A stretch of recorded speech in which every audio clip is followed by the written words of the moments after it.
What are we discussing on today's Locked on Dimebacks podcast? How the D-backs just dropped their series to the New York Mets, but there's still a chance to win the NL West with their next opponent being the LA Dodgers.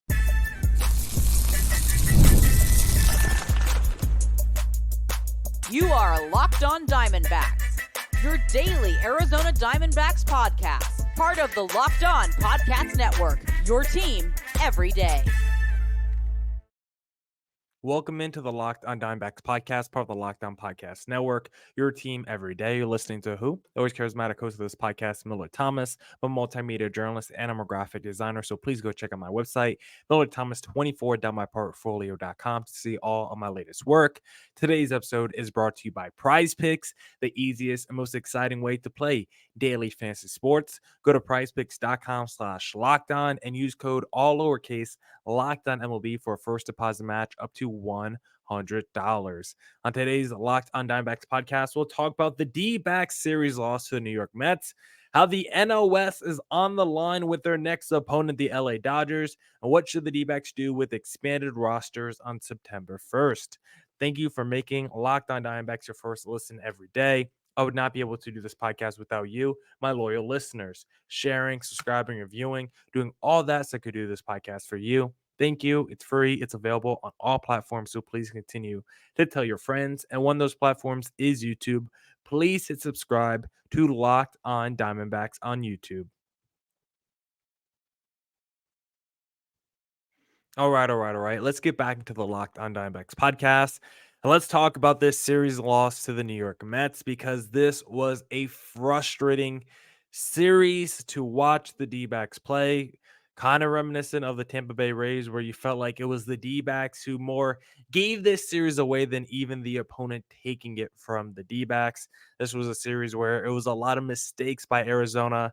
And I know I've been saying on the podcast the last couple of days, after the game one loss, I felt like the D-backs were going to come back, win game two, win game three. They did win game two, as I thought they were going to. Then I thought they were going to finish off the series just like they did, just like what they did to another NL East opponent in the Phillies, where they lost game one and then won the next three games to win the series. I thought this was going to be the same thing.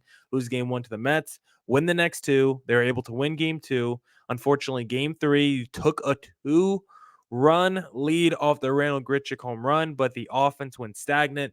Poor base running, poor defense, and the D-backs end up losing the game and the series to the New York Mets. But maybe it wasn't entirely too surprising because I don't think they've been the Mets at Chase Field since 20 or they haven't been them at Chase Field in the last 3 years or something since 2021. I don't think they've won a series against the Mets overall since like 2018 or something like that. Like it's been a long time since the D-backs have been the New York Mets. The Mets, as we've talked about, seems like they've had the number for the D-backs the last few years, but I thought this was a new D-backs team. The way they've been playing over the last couple months, the depth that they have up and down their roster, I thought they would have been the New York Mets this time around. I know the Mets are probably a little bit more desperate, fighting for their playoff positioning, trying to stay alive in the wild card round, but I was still surprised to see the D-backs lose this series. And it's one of those reflection series where you got to look in the mirror and say, this was more of a series where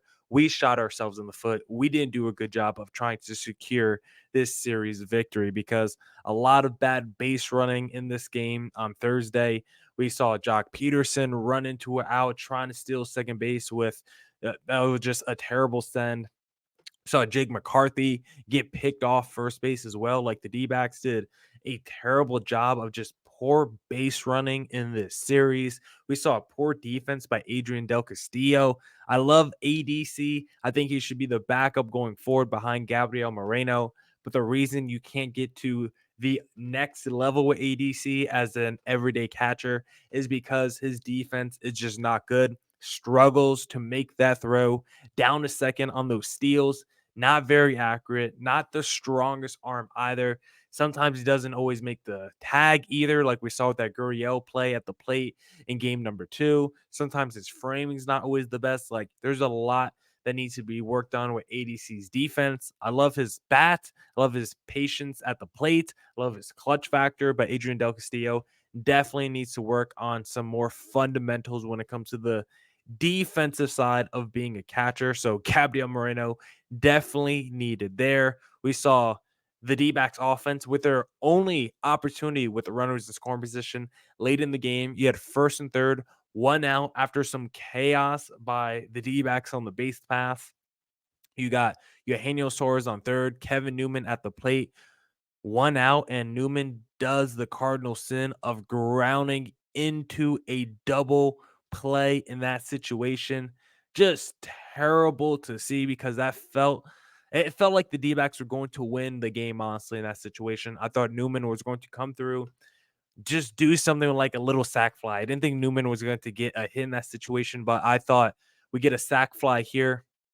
We get an elite pitcher for the D-backs in the eighth inning, whether that's, Ryan Thompson like we saw, and then we get Justin Martinez in the ninth. We go home with the victory. I foresaw it. I envisioned it. That's what I thought was going to happen in that situation. It just felt like the tide was turning for the D-backs momentum in that game. And then it all suddenly stopped with that crown ball double play, just a killer of momentum in that situation. And then, of course, in the ninth inning, Justin Martinez not able to shut down this Mets lineup, and they take the lead in the ninth, and the D-backs are not able to do anything in the bottom of the ninth, and the Mets end up winning this series, and it's more of a series where, again, it feels like the D-backs are shooting themselves in the foot. Didn't really love the lineup construction either. I know Torrey loves his platoon splits, but the way Jake and Suarez and Carroll have been swinging the bat lately, I don't want to see them as my 6, 7, and 8th hitter. Like I've been saying, Suarez should be batting above Gurriel in the lineup. Like Suarez should be batting number 4, cleanup hitter over Josh Bell. Put Jake McCarthy like top 2 in the lineup, either over Grichuk, over Geraldo Perdomo.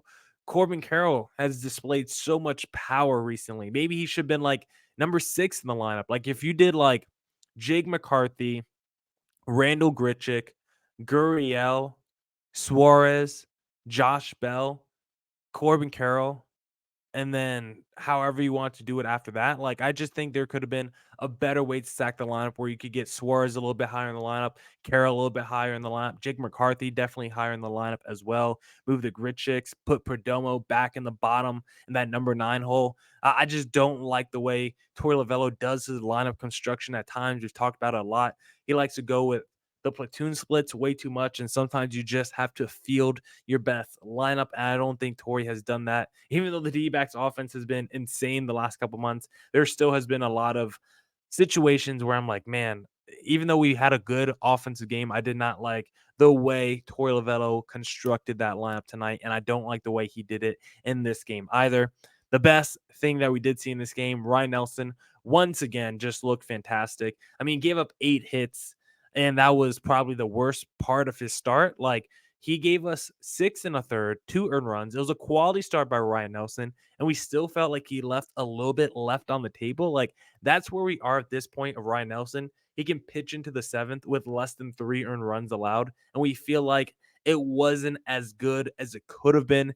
That's how fantastic Ryan Nelson has been this season, especially over the last couple months. And that's why I'm going to continue to raise the question as the rotation continues to be up and down. And as Ryan Nelson continues to dominate, I have to ask the question, should he be potentially in the playoff rotation, if not the game 1 starter in the playoffs? I think it's a real conversation we have to have the rest of this season, but we don't have to worry about that just yet.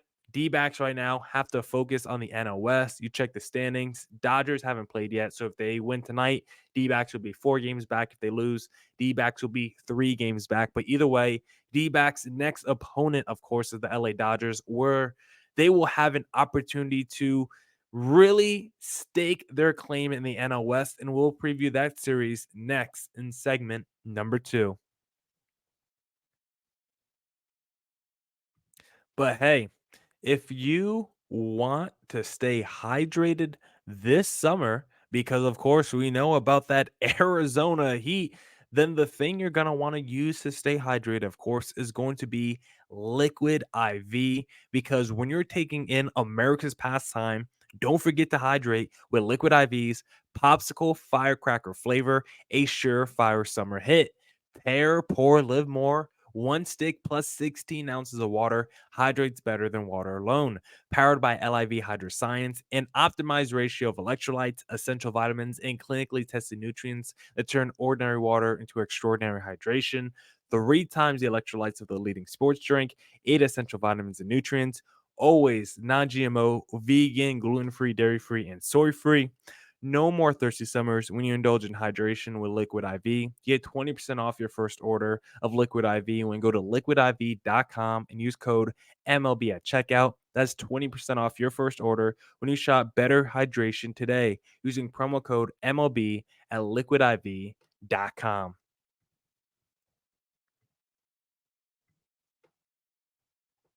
All right. Let's get back to the Locked On Diamondbacks podcast and let's discuss the next series against the LA Dodgers because this is potentially the D-backs' most critical series of the year. There's still some more important series before the year ends, so it could be the biggest series for the rest of the season. It really just depends on how things shape up because the D-backs still have to play the San Diego Padres in the month of September as well. So there's still other series that are going to matter to the NL West and the wild card in first place. Like you end your final series of the year is against the San Diego Padres. So this next series against the Dodgers is probably top two most important series for the rest of the season, no doubt. For the rest of 2024, it's either this series or the last series of the year against the Padres as the most important for the rest of 2024 because coming up next, you got 4 games against the LA Dodgers. And like we just said, we're recording this before the Dodgers game tonight. So you're either going to be 3 or 4 games back of the Dodgers entering the series. But either way, that puts the D-backs in play to potentially walk away from this series being first place in the NL West. It's crazy to think about, but regardless, the Padres are going to be entering the series a game back of the D-backs in the NL West standing. So we know at the very least, if the D-backs have a good series, we know the Padres are not going to jump them for first place in the NL West. And then the D-backs, because it's a 4-game series against the Dodgers, and because you've played the Dodgers so well already this season, 5-4 against the Dodgers, if you at least split the series, you'll still own the tiebreaker over the Dodgers. If you go 3-1 against the Dodgers, you could potentially be within like a game of the NL West division lead. And if you go out there in a 4-game series against the Dodgers and you sweep them, you could potentially be leading the division by a game. You could be tied with the Dodgers and own the tiebreaker, which means you'll be in first place in the NL West. Like, obviously, sweeping the Dodgers would be the coolest, best case scenario. Final month of the season, 4-week stretch run where the D-backs would be in the driver's seat in the NL West, and Dodgers fans would be having to play catch up to the D-backs in the division standings. Absolutely phenomenal because when I look at these standings for the D-backs, I actually don't want like the top wild card spot. I would actually be happy with, making the playoffs regardless. But my perfect dream scenario is D-backs either get a bye or they actually get the last wild card spot. Because when I just look at the standings, yes, the D-backs right now slated to face the San Diego Padres in Arizona for Wild Card Weekend. But if I have to be honest, the Padres scare me a lot, and I don't want to face them in the postseason. They're the only team matching records with the D-backs since the All-Star break, and the Padres, like the New York Mets, and because they're an NL West opponent, they just play the D-backs so well. I just feel like that series would be so close, and I would not be surprised at all if the Padres beat the D-backs. They're so familiar against that pitching staff. Guys like Ha-Seong Kim and the Dbacks and Profars, like all the complementary pieces always seem to step up and do really well against the D-backs. So that's why I would rather get that by one of those seeds or the last spot in the wild card because I don't want to face the San Diego Padres at all in the postseason. Like in my personal rankings of teams I don't want to see in the playoffs in the National League, Padres might be number one. It's either them or Phillies. I'll have to do my ranking as we get closer to the playoffs, but the Padres are right there. I know the Phillies are I would have them as a higher ceiling for the World Series. Like, I think the Phillies are more likely to win the World Series than the Padres, but I also might think the Padres are more likely to beat the D-backs in a postseason setting than the Phillies. I don't know why.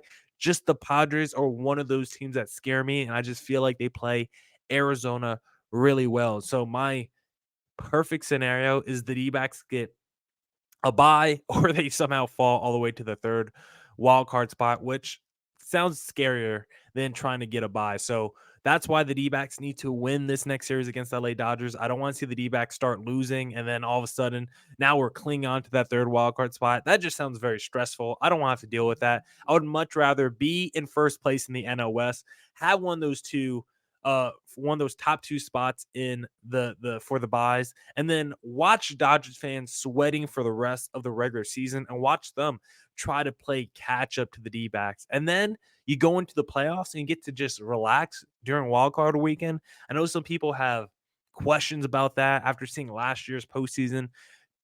Fans of the Braves and Dodgers are like, "Oh my god, the bye actually hurt us. We're rusty." I don't care. For the D-backs, I think it would be fine whether we have to play or not wild card weekend. I don't think it would matter too much for the D-backs. I don't think I have to worry about rust with them taking a week off. So I would be very accepting of the bye, especially seeing the injuries of some of our best players in the lineup recently. I would love to give them some extra rest.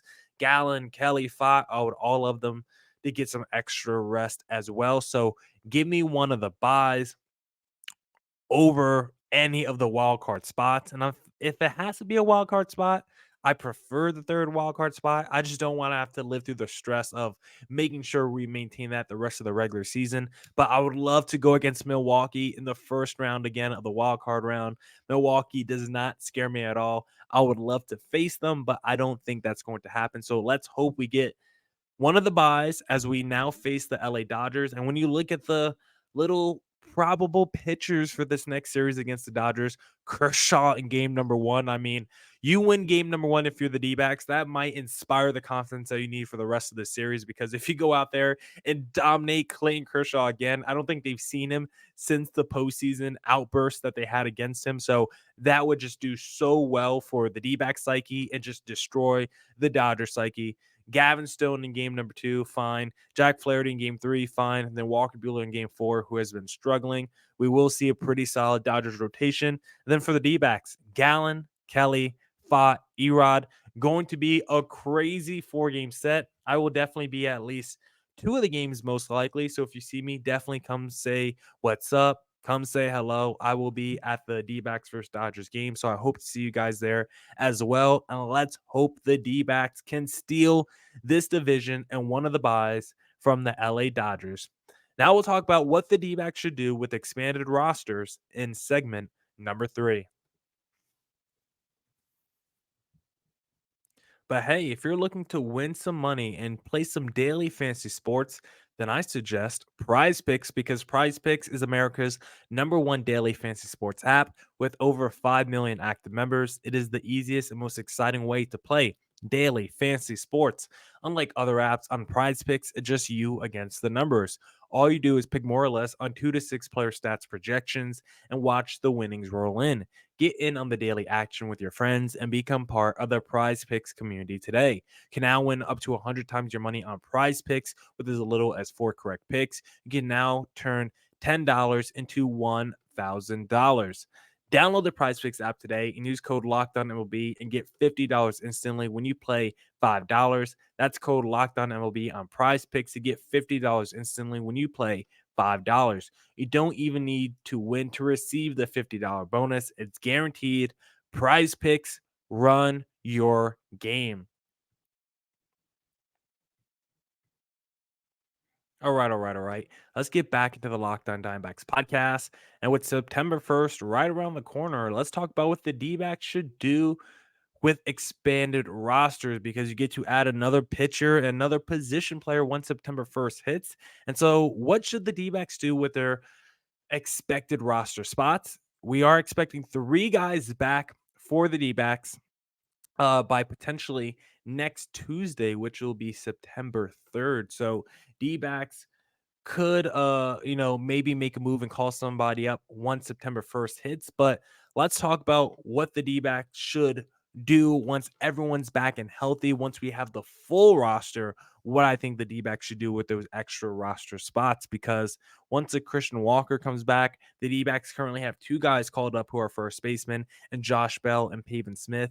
The D-backs don't need three first basemen. So once Christian Walker gets reactivated to Arizona, I've actually enjoyed Pavin Smith this season. I actually think he's been fine. I actually think he's made some strides at the plate. He's actually displayed a little pop with his bat as well. Like, I haven't been mad at all with Pavin Smith this season.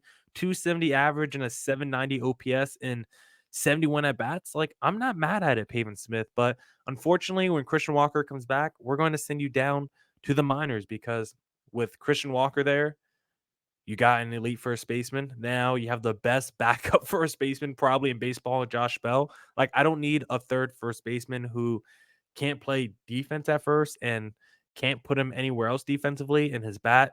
This is one of the better seasons we've seen from Pavin Smith's bat, but it's nowhere near Bell or Walker. So it's like, why would I have him on the roster?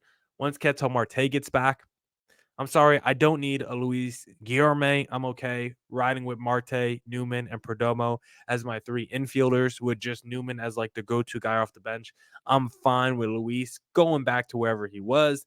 And then Gabriel Moreno, he comes back. And of course, we get rid of Jose Herrera. We send him back to AAA and we keep ADC. So with that being the roster going forward, what should the D-backs do with their extra pitcher and their extra position player spot?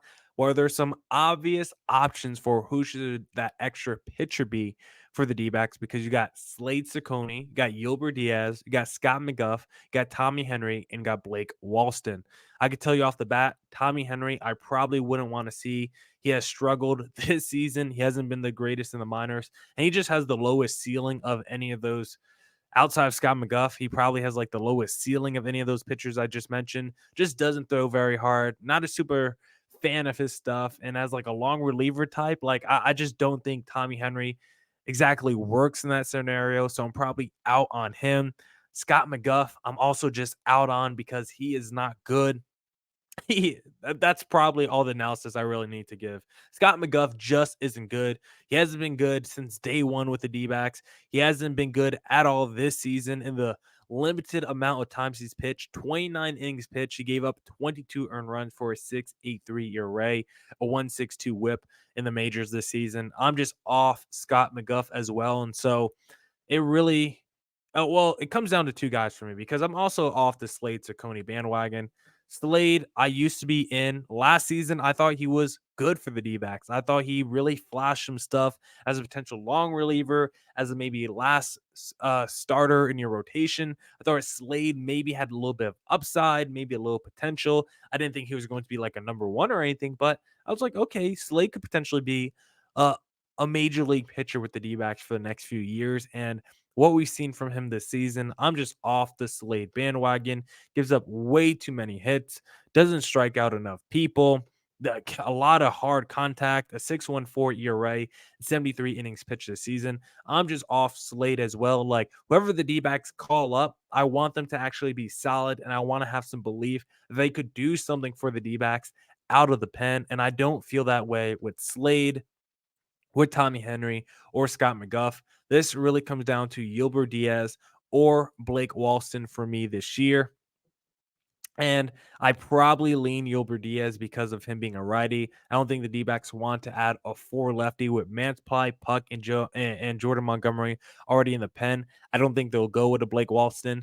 I did like the way Blake Walston pitched earlier this season. At one point, I thought he was looking like a guy that should potentially stay in the rotation because he was pitching better than Ryan Nelson.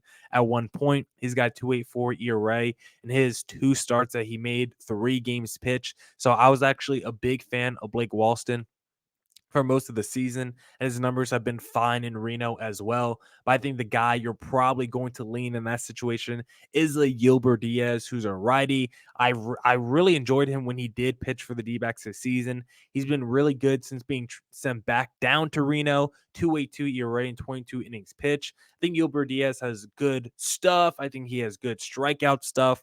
And being 24 years old, I think he's probably a little bit more ready than some of these other guys that we could think about calling up. And so Yolbert Diaz, who already pitched for the D-backs this season and looked pretty solid doing it. Like I thought he was fine for a while, 4.05 ERA and 4 starts with the D-backs this season.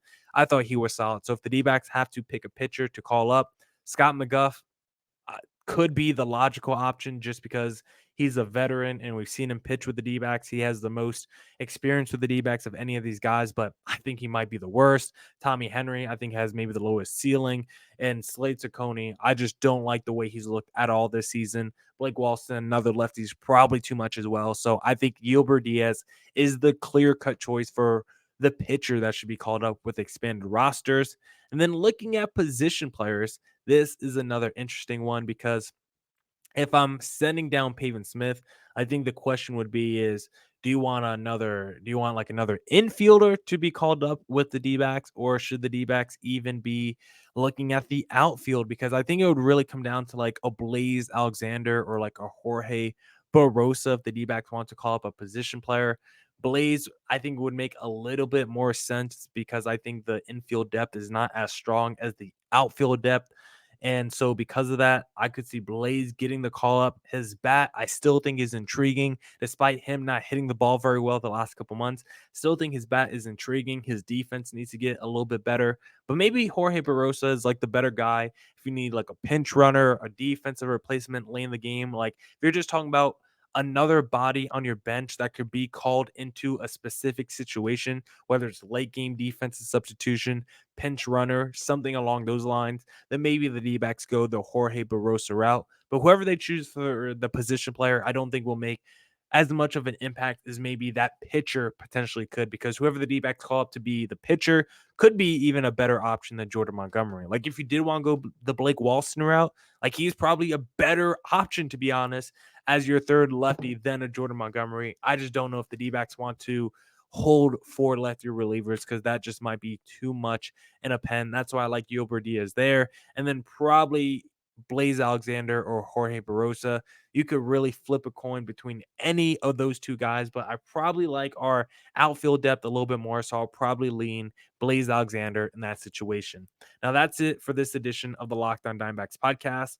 Come back next week for more Diamondbacks news coverage and insight. And as always, stay safe, stay healthy. Doses.